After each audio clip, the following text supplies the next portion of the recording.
Souza. Lebar ke kanan yang dituju adalah Nurul Huda. Kembali ke Souza. Sebuah kerjasama satu yang cukup bagus. Arnaldo. Kali ini wasit lihat bahwa pelanggaran dilakukan oleh Basti Badusalam terhadap Arnaldo Benitez.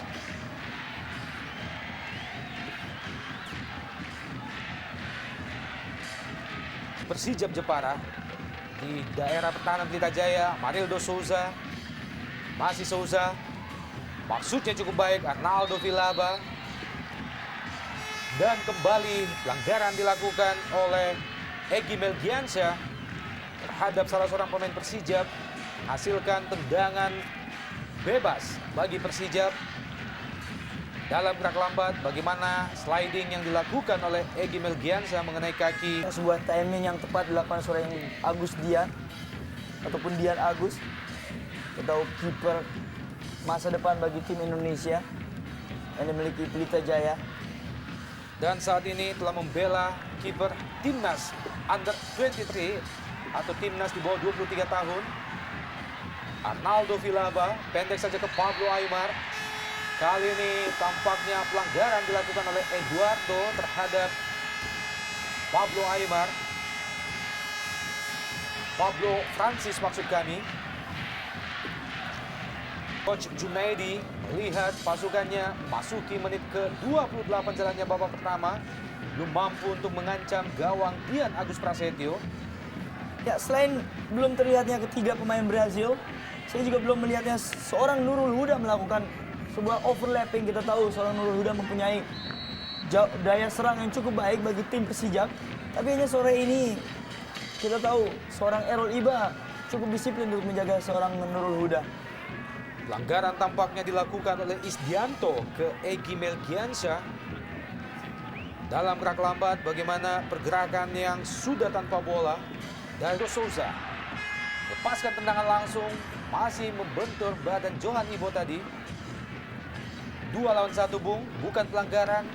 Firman Utina, kembali Doni F. Sregar, gagalkan gerakan yang dilakukan oleh Firman Utina. Dan tampaknya Firman Utina terbaring di atas lapangan setelah tadi mengalami benturan dengan Doni F. Sregar.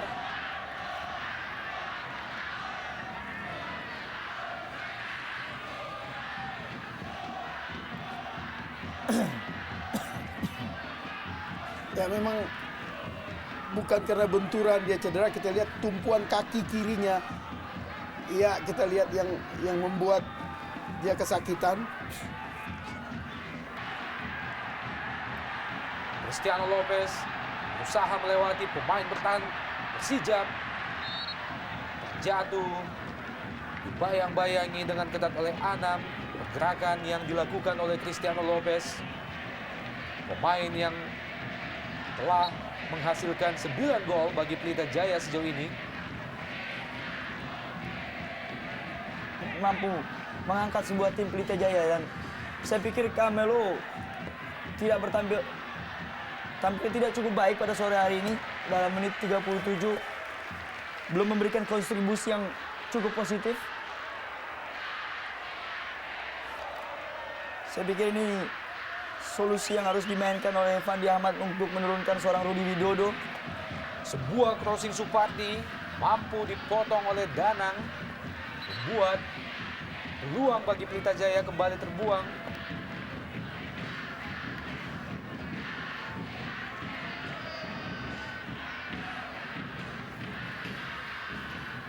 Ya tampaknya sepatu Basri mengenai kepala dari Danang.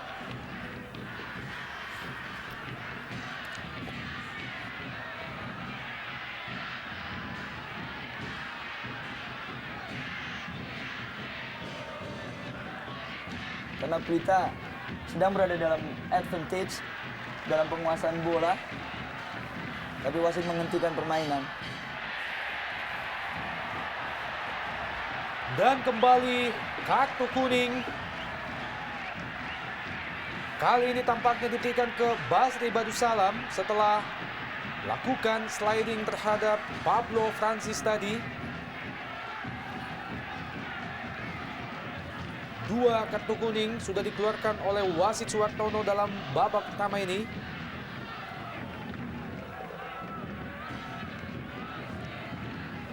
Tendangan bebas bagi Persija. Evaldo da Silva, Doni F. Siregar, Isdianto. Pengawalan yang cukup ketat terhadap Arnaldo Vilaba diberikan oleh Johan Ibo. Pemain yang tampil nyentrik dengan gaya barunya.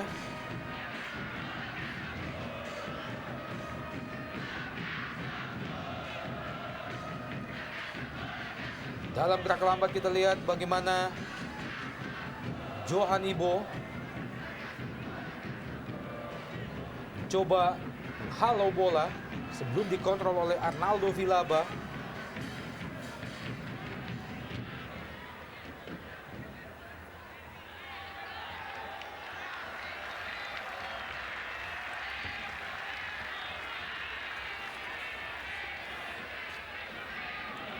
Pertanyaan karena Egy cukup bermain bagus.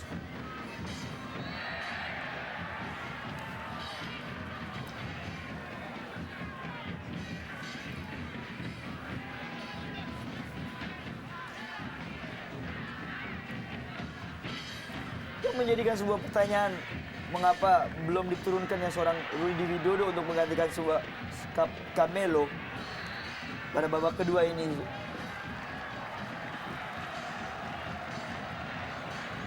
Dan kembali wasit Suwartono melihat bahwa Ardan Aras melakukan pelanggaran terhadap Njam Rohiman. Menghentikan laju Njam Rohim. Pablo Francis. 1 lawan 1 kita lihat. Pablo Francis yang juga Hero Liba.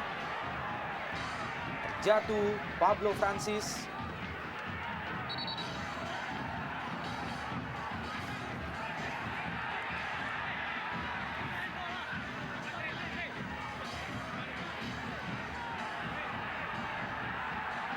Pengawalan yang cukup ketat diberikan oleh Errol Iba terhadap Pablo Francis.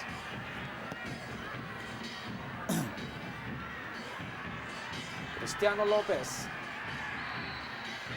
Jatuh Aji Nurpijal.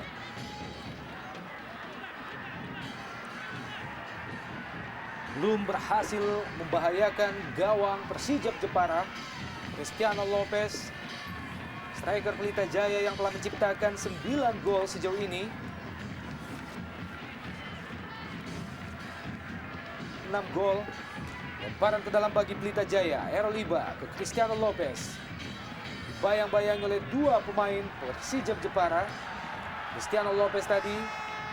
Kembali Persijap Jepara melalui Pablo Francis.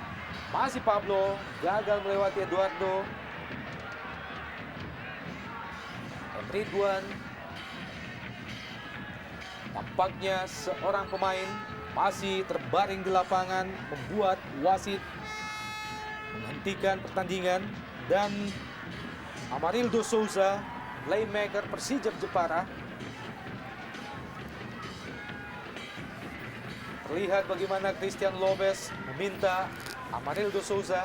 Ya, karena mereka berdua adalah sama-sama pemain Brasil. Iya. 2 pemain yang berasal dari negara yang sama.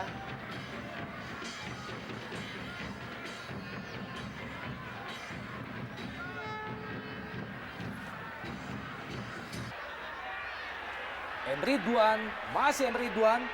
Emridwan masih membentur badan Rudi Widodo. Dan Camilo juga gagal. Sebuah peluang emas yang ketujuh yang diperoleh oleh seorang Camilo. Masih bisa dimuntahkan oleh Dian Agus Prasetyo. Ya. Belum berubah kedudukan, masih tetap 1-0. Ya, kegagalan Camilo barusan memang menguatkan atau membenarkan dugaan kita bahwa dia bukan seorang pembunuh yang bagus di kotak penalti. Tercatat 7 kali dia memiliki peluang emas. Tak satu pun mampu dicetak menjadi gol.